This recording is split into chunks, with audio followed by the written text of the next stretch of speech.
السلام علیکم ورحمۃ اللہ وبرکاتہ۔ محترم سامعین و ناظرین حضرات،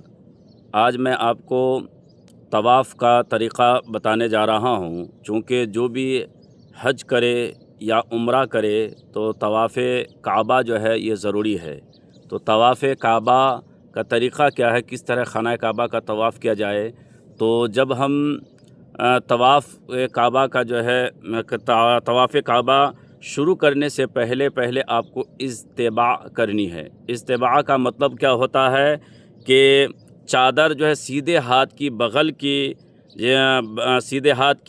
بغل کے نیچے سے نکال کر اس کے دونوں پلے جو ہے الٹے کندھے پر اس طرح سے ڈالیں کہ سیدھا کندھا جو ہے کھلا رہے۔ بعض لوگوں کو دیکھا جاتا ہے کہ بالکل دونوں کاندھے ان کا جو ہے ڈھکا رہتا ہے، تو سیدھا کندھا جو ہے کھلا رہنی چاہیے طواف کی حالت میں۔ اور صرف 3 ہی نہیں بلکہ پورے جو 7 جو ہے جو چکر لگائیں گے وہ پورے 7 چکر میں وہ جو ہے آپ کا سیدھا کندھا کھلا رہنی چاہیے۔ تو اب آپ کیا کریں گے؟ سیدھا کندھا کھول رکھے تو اب آپ جو ہے کیا کریں، استبائی حالت میں کعبہ شریف کی جانب منہ کر کے حجر اسود کی بائیں طرف رکن یمانی کی جانب حجر اسود کے قریب اس طرح کھڑے ہو جائے کہ پورا حجر اسود آپ کے سیدھے ہاتھ کی طرف رہے۔ اب بغیر ہاتھ اٹھائے آپ اس طرح سے نیت کرے، اللہم انی ارید طواف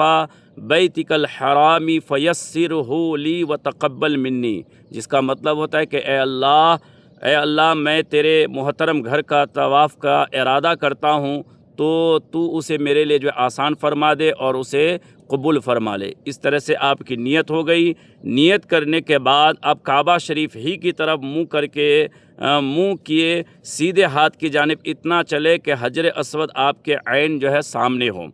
سامنے ہو جانے کے بعد یہ حجر اسود وہ جنتی پتھر ہے جس کو ہمارے نبی کریم صلی اللہ علیہ وسلم نے جو ہے چوما ہے۔ تو اسی لیے حجر اسود کو اگر چومنا اگر ممکن ہو، یعنی چومنا اگر بغیر کسی کو تکلیف دیے اگر آپ چوم سکتے ہیں تو آپ حجر اسود کو جو ہے چومیں۔ چومنے کا طریقہ کیا ہے کہ دونوں ہتھیلی حجر اسود پر آپ جو ہے رکھیں، اب رکھنے کے بعد کیا کریں، اس کے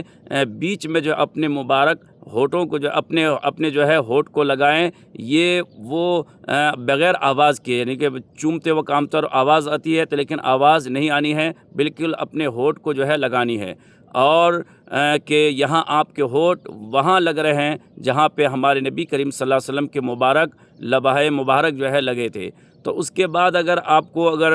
بہت رش ہے، جیسے عام طور پر وہاں بھیڑ زیادہ رہتی ہے، تو بالکل لوگ دھکا مکی دے کے ایک دوسرے کو ڈھکیل کے بالکل ایسا جو ہے بالکل حجر اسود کو چومتے ہیں۔ تو یہ مناسب نہیں ہے کہ کسی کو تکلیف دے کر، کسی کو دھکا دے کر کسی کو آپ یہ ایسا نہیں کرنا چاہیے، بلکہ آپ اگر بہت رش ہے تو آپ وہاں پہ آپ کو گرین لائٹ لگی رہتی ہے، جس سے یہ اشارہ دینے کے لیے کہ حجر اسود بالکل اس کے سامنے ہے۔ تو گرین لائٹ کے سامنے آپ پہنچ جائیں۔ پہنچنے کے بعد آپ کیا کریں، دونوں ہاتھ کو حجر اسود کی طرف ایسا کریں اور کیا پڑھیں، بسم اللہ والحمد للہ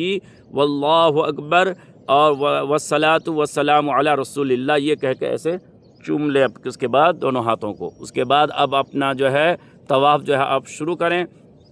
اب طواف جو ہے شروع کریں گے تو طواف کے الگ الگ دعائیں ہیں، تو اتنا بتاؤں گا تو ٹائم زیادہ لگ جائے گا، لیکن یاد رکھیں کہ وہ دعا جو آپ رفیق الحرمین اگر آپ اپنے ساتھ میں رکھ لیں گے تو اس میں الگ جو ہے ایک طواف کی جو ہے ایک جو ہے الگ جو ہے دعا لکھی ہوئی ہے۔ تو اگر آپ وہ دعا اگر کوئی لازم یا ضروری نہیں ہے، اس کے بیچ میں آپ جو ہے درود شریف پڑھتے گزریں، اور یا پھر کوئی دعا اپنے لیے دعا، اپنے گناہوں سے کی مغفرت کی دعا، اور تمام امت مسلمہ کے لیے جو ہے آپ دعا کرتے ہوئے جو ہے آپ جو ہے طواف کرتے چلے جائیں۔ اس کے بعد جو ہے پھر آپ جیسے ہی آپ 3 کونے جو ہے طواف کر چکیں گے تو اس کے بعد چوتھا رکن جو ہے آپ کو رکن یمانی جسے کہا جاتا ہے، جو حجر اسود سے پہلا والا کونا ہوتا ہے، تو وہاں پہ جب آپ پہنچے تو اس کے بعد جو قرآنی دعا ہے وہ دعا پڑھیں، ربنا آتنا فی الدنیا حسنۃ وفی الآخرۃ حسنۃ وقنا عذاب النار۔ پھر اس کے بعد جب آپ پھر حجر اسود کے سامنے جب آئیں گے تو پھر آپ کو وہی کرنی ہے کہ وہی آپ کو کرنی ہے، دونوں ہاتھوں کو جو ہے آپ اس طرح سے حجر اسود وہ اگر چومنا، اگر بالکل کسی کو تکلیف چومنا اگر وہاں اس وقت بالکل آسانی سے اگر چوم نہیں سکتے تو لہٰذا اس کے حجر اسود کی طرف ایسے ہاتھ کر کے آپ جو ہے پھر وہی بسم اللہ والحمد للہ واللہ اکبر والصلاۃ والسلام علی رسول اللہ یہ کہہ کر پھر آپ چوم لیں گے۔ تو اس طرح سے ایک طواف آپ کا ہو گیا ہے۔ اب دوسرا طواف پھر آپ جو ہے کریں گے، تو پھر دوسرا طواف کرتے ہو پھر آپ جب جیسے ہی ہاں یہ بھی یاد رکھیں کہ یہ پہلے جو تین چکر آپ لگائیں گے تو پہلے 3 چکر میں آپ کو کیا کرنی ہے، رمل کرنی ہے۔ رمل کا مطلب ہوتا ہے کہ کندھے کو جھکا کے بالکل اس طرح سے بالکل پہلوان کی طرح جو ہے آپ کو چلنی ہے۔ چونکہ اس کی وجہ کیا ہے؟ وجہ اس کی یہ ہے کہ ہمارے نبی کریم صلی اللہ علیہ وسلم جب مکہ کو فتح کر لیے تھے، جب صحابہ کرام جب خانہ کعبہ کا جو ہے طواف کر رہے تھے تو وہ کافر جو ہے وہ چھتوں سے دیکھ رہے تھے، تو کفار و مشرکین دیکھ کر وہ کہنے لگے دیکھو یہ جب مکہ میں تھے تو کس طرح یہ آسودہ حال تھے، لیکن جب یہاں سے چلے گئے تو دیکھو یہ کس طرح کمزور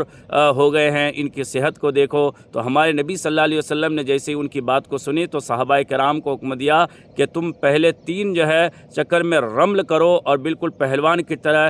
ٹہل کے چلو، تاکہ ان کافر و مشرکین کو پتہ چلے کہ یہ مسلمان اگرچہ صحت کے حساب سے تھوڑے کمزور دکھ رہے ہیں لیکن اس میں دم خم ابھی بھی جو ہے باقی ہے۔ تو اس طرح سے اللہ کے رسول نے جب حکم دیا تو وہ صحابہ کرام نے ویسے ہی کیا، تو اللہ کو یہ ادا پسند آ گئی، تو اللہ تعالیٰ نے ان کی یاد کو باقی رکھنے کے لیے ہر حاجی یا ہر عمرہ کرنے والے پر لازم اور ضروری قرار دیا کہ جو بھی خانہ کعبہ کا طواف کرے تو وہ 3 جو ہے چکر میں رمل کرے، اور وہ تاکہ صحابہ کرام اور نبی کریم صلی اللہ علیہ وسلم کی یاد تازہ ہو۔ تو اس طرح رمل کرنی ہے، لیکن اگر بہت ہی زیادہ رش ہے، بہت ہی زیادہ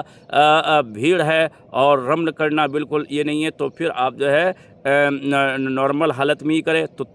پہلے 3 چکر میں اس طرح سے رمل کرنی ہے، اگر بالکل بغیر کسی کو تکلیف دیے ہوئے اگر جو ہے مناسب ہو تو یہ رمل کریں گے۔ اس کے بعد باقی جو 4 پھیرے ہیں، 4 جو